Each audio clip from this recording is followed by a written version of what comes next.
ilmaha haddaad rabto inaad rabbayso qalbigiisa fur, unko, soo dhawee, eray fiican ku dheh, ammaan, markaasaa qalbigiisu kuu furmaya. xataa hadduu qalad sameeyey, qofku ma wada xuma, qayb wanaagsan buu leeyahy. wixii wanaagsanay uu sameeyey ku ammaan.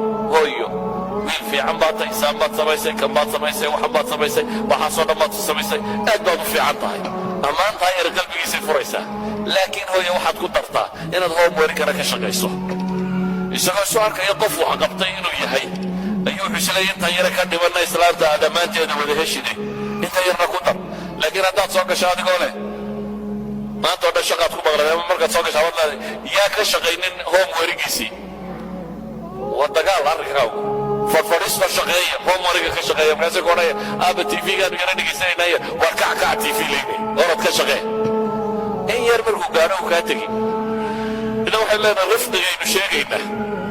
nabi maxamed wuxuu leeyahay dabacsani wax laguma daro ilaa iyo way qurxisaa, qalqallabsanaan wax laguma daro ilaa iyo way fool xumaysaa.